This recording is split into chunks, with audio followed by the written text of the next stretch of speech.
Welcome to this 50th episode, number 50 of the REBT Advocates with Dr. Michael R. Edelstein and me, Tommy Bateman. Today we have a special guest. His name is Mick Berry. He is an REBT success. For those that don't know Mick, he is an author of Stage Fright, co-authored with Dr. Michael R. Edelstein. Buy it. You can find it on Amazon and other places where you can buy books. He is a actor and a drummer. So welcome, Mick. Thank you for coming on. Sure, Tommy. Yeah, it's great. It's a blast. I just feel the enthusiasm. I was having to exhibit or employ high frustration tolerance getting all the tech to work, you know. We did it, though. We did it. Yeah, we did it. Yeah. Okay. You don't know what was going on in my head and what I was having to tell myself to get through it, though. A bunch of rational things, I'm sure. And we're going to get to that. Right. So no reason that things should be working, and I don't have to have this work, no matter how much I want it to work. Okay. Mick, you ahead of us. We'll get to the cure. Okay. Thanks, Mick, for joining us. We greatly appreciate it. And thanks, Tommy, for arranging the technical work. Mick, let's start with the problems you had back in the day that you used REBT to deal with, but let's start with the problems, not how you used REBT. Okay. Well, I was severely depressed. I would say I was very acutely, severely depressed. And by that, I mean I was depressed all the time and unhappy all the time, and not a whole lot of hope, and just feeling miserable 24 hours a day for months on end. And how long ago was that? 35, 40 years. I'd say I had a problem with depression from about the age of 12 until 28, around then. Yep. Wow, that's a long time. No, it was off and on. It wasn't, continual depression, but it was a problem that was with me all the time, though, in terms of me having to battle it. Yeah, it was a long time. Yep. Right. And then at some point you discovered REBT or Albert Ellis or something? Yeah, I discovered REBT when I moved to San Francisco and got a therapist, Emmett Velton, who I got through a list of cognitive therapists. I learned about cognitive therapy through David Burns's book, Feeling Good, and benefited a great deal from that. Moved to San Francisco and wanted to I was seeing a therapist out of Beck Center in Philadelphia, actually. And then I moved here and wanted to find somebody, and I just looked up a list of cognitive therapists and found Emmett Velton and found out about REBT, which, as you know, is a more specific form of cognitive therapy, we could say, or really the originator of cognitive therapy. Cognitive therapy came out of rational emotive behavioral therapy, which, as you know, was originally rational therapy, then became rational emotive therapy. And I started REBT when it was actually just RET, rational emotive therapy, and it became rational emotive behavioral therapy as Albert Ellis continued to develop it. So I go way back to the RET days. Okay, yep. Very good. And so you started seeing Dr. Velton for your depression problem. And was it smooth sailing from there? You got better and better, or were there blocks along the way? Well, there were definitely blocks along the way. And so it was smooth sailing comparatively to the way I'd been feeling prior to getting the treatment with Beck's group and using David Burns's group. And then, but when I started seeing Emmett, I still had lots of idiotic ideas, I told myself. And I would say I would definitely classify myself as a difficult customer for about the first year or so, because I saw him, then I stopped seeing him out of my choice. And then I decided this is stupid. It worked so well, I should get back to it. So I started seeing him again. Oh, very good. And then it started to be smoother sailing. Yeah. Great. And you said you had a bunch of idiotic ideas. Do you recall any of those idiotic ideas that you and Emmett discovered were at the source of your depression? Well, yeah, definitely you could classify me as a love slob. I had this idea that I needed to be loved, or that I had to have a love relationship work out And if I got involved in a love relationship, I was hell bent on making it work out, even when it was to the detriment of the rest of my life. So that was something I had to overcome. Yeah. Were there special techniques at first, Dr. Velton, or you devised to start overcoming these? Well, I found the exercises in David Burns's book to be so effective that I was resistant to the ABC exercise of REBT because I like David Burns's exercises. But I gradually saw that the ABC exercise of rational motive behavioral therapy, I don't want to make it all about initials here, the ABC exercise of REBT was actually zeroing in on my problem more acutely. And so I started applying it and seeing the value of it. And then I started just apply it assiduously and was able to knock out anxiety and depression and to use it to further the things in my life that I pursued that I wanted to succeed at. And so it became easier to apply myself and to eliminate depression when it arose. How often were you doing the ABC exercises? Oh, I started doing them probably, I'd say 2 or 3 days a week. If I'd start finding myself getting a little depressed, then I'd do an ABC and feel better. You know, okay, well, that's good. You know, Great, it would great. take me 5 or 10 minutes to do one. I just wanted to interject here, Tommy and Mick, for the new viewers, what Mick is referring to in terms of the ABC. Albert Ellis came up with this, and A stands for activating event, or the adversity you're dealing with, which could be external or just how you see it. B is your irrational belief, what you're telling yourself to create. C, your undesirable emotional and behavioral consequences. So those are the ABCs you were referring to. Is that right, Mick? That's correct. Yeah. Tommy, did you want to ask something?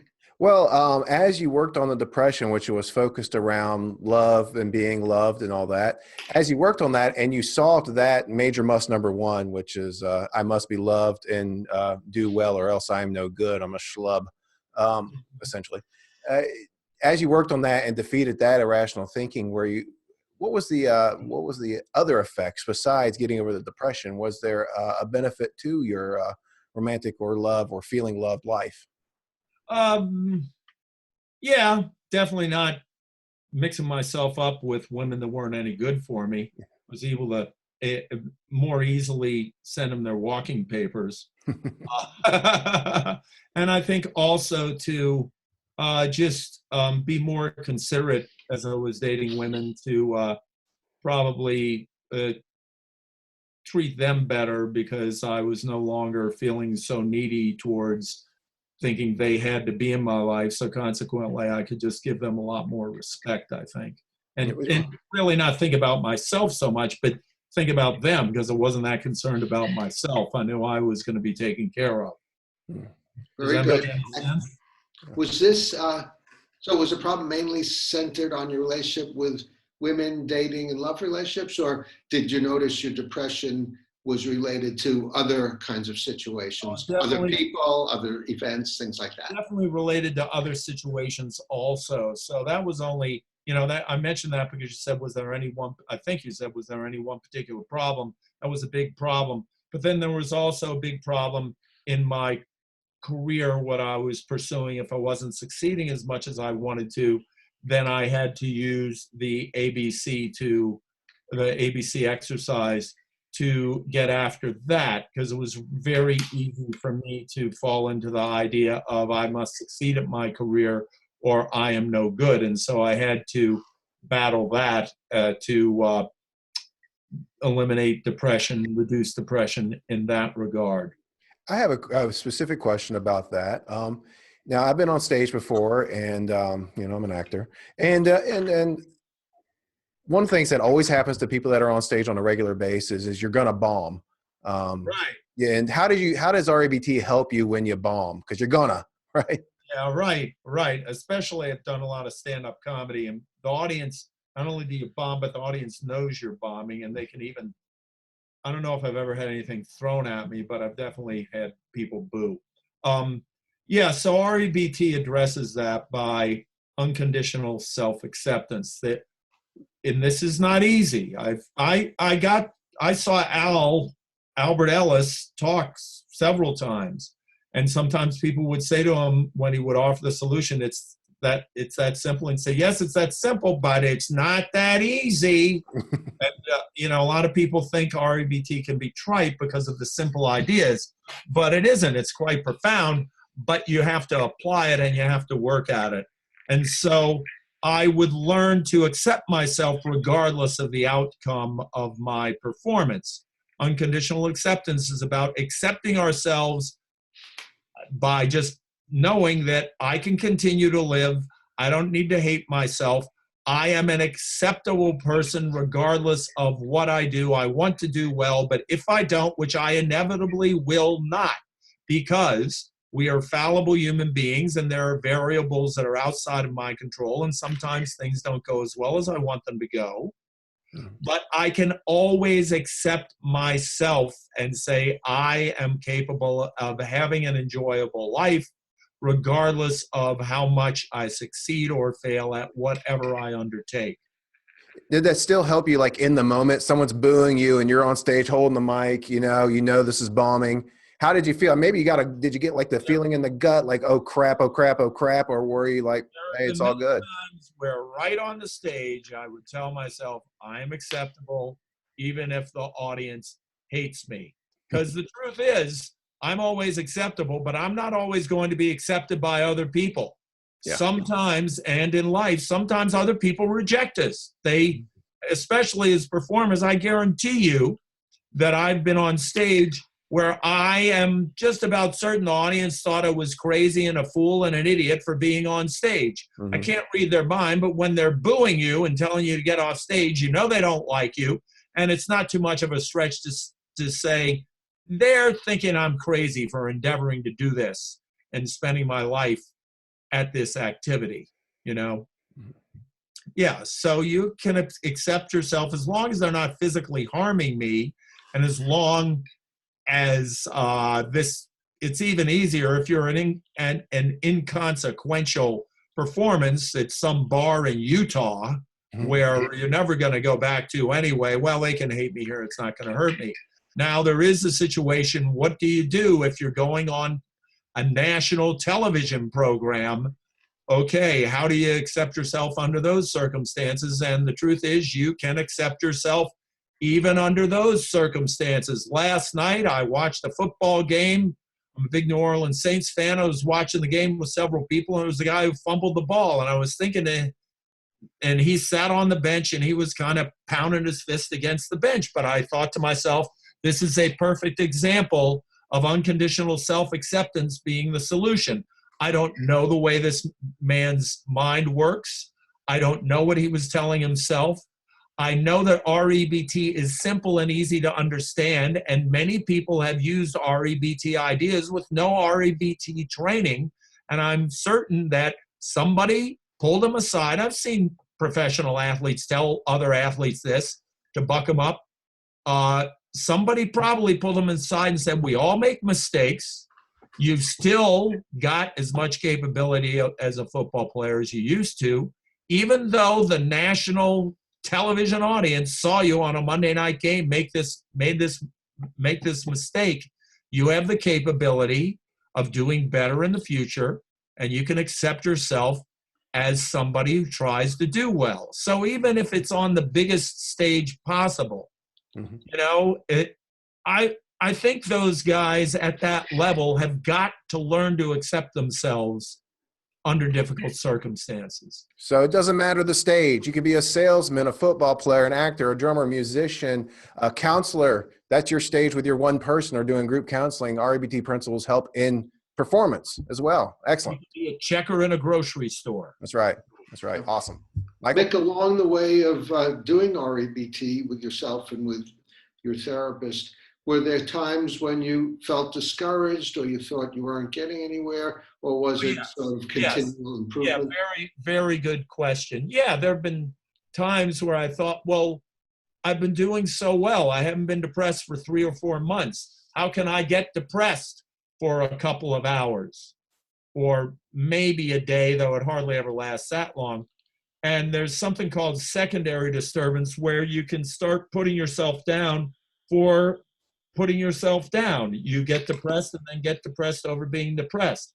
And I have had to learn that REBT does not ever claim to make people superhuman. We're dealing with human beings.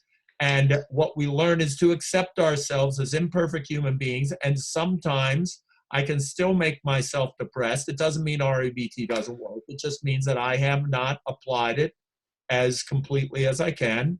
And so I get rid of the secondary disturbance by accepting myself as a fallible human being who can get depressed. And if I get depressed, it doesn't mean REBT doesn't work. I avoid getting depressed about being depressed, and then I can zero in on the actual event. And I'm not perfect at this. I can still get rejected by women and feel down about it. And then I do an exercise and feel better.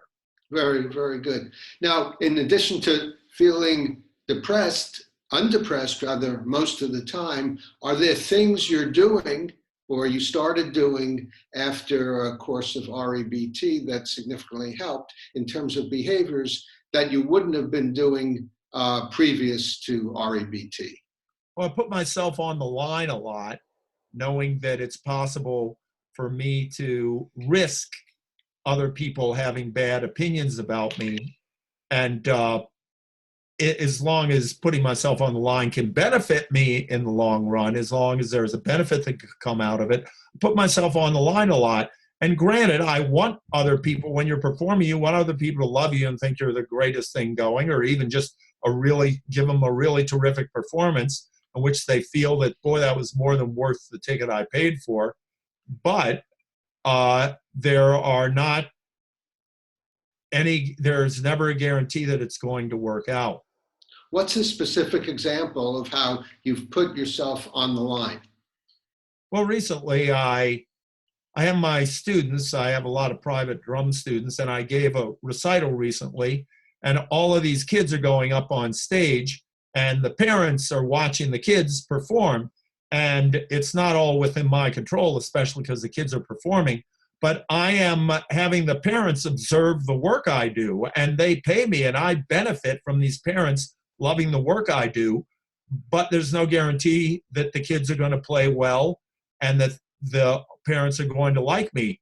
It all worked out wonderfully. I'm experienced enough at this point to know that I'm probably going to come through, but there's never a guarantee. I want everybody to be happy, and I want all the kids to have a good experience. So I have to work hard for that to happen, but there's never a guarantee that it's going to take place. Excellent, excellent.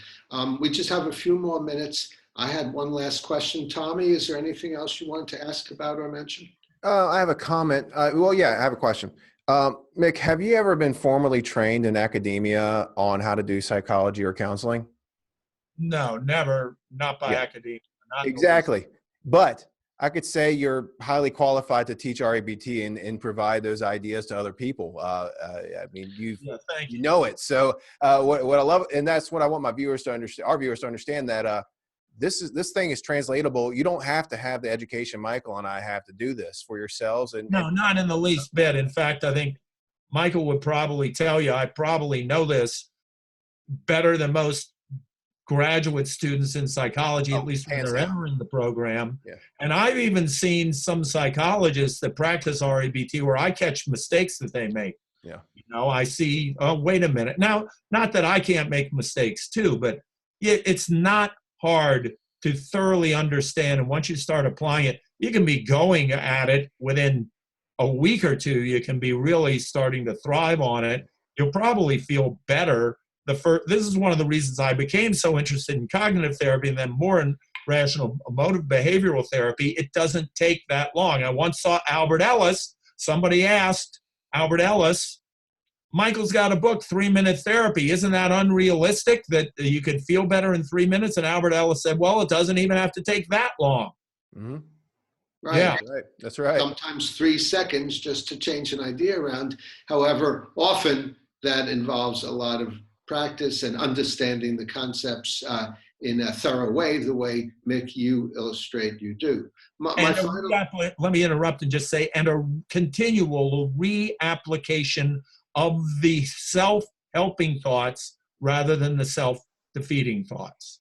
Because Right. we have those of us that have mental disturbance have bad self-defeating thoughts. We have bad habits of self-defeating thoughts. And what we want to do is acquire new habits of self-helping thoughts. And like anything, it takes practice to acquire the new habit, but it's quite doable and quite inspiring. As you do it, you feel better, and then you end up with better behavior that helps your life. It's quite inspiring and invigorating to do it. Okay, excellent. And also, in line with what Tommy said about your obvious expertise in REBT, do you have any suggestions for the REBT and CBT therapists who are watching? Yeah, watch your thoughts. Get rid of your demands, retain your desires. You can even have desires that are white hot passionate, that you want more. You want something more than you can imagine wanting anything. And if you don't have the thought, if you're able to catch and eliminate the thought, I must have this, as long as you don't have the thought, I must have this, you can have an incredibly thrilling, exciting, enjoyable life. Great. So in other words, therapist, heal thyself. Use REBT on yourself the way you would recommend to your clients. Right. And it's the thoughts. Watch the demand. And for any therapists that are considering using REBT, it's knowing how to use it specifically, and then it will be effective. And it's simple to do, but it takes clarity. And it's not hard to understand how to be clear about it, but it's clarity and continual application of it. It doesn't take that long. Michael's book says 3-minute therapy. After you get it down, I'd say you can bang out an exercise in 3 minutes. To learn, I still take like 5 or 10 minutes doing the exercises, but once a day, and I'm good to go. Great, great. Well, this has been very inspiring. Thank you so much, Mick Berry, for joining us, and Tommy for all your Rocking great it, as always. participation and rocking it. Yeah, thank And if you enjoyed this episode, please give us a like, and please subscribe to the REBT Advocates to stay on the rational side of life.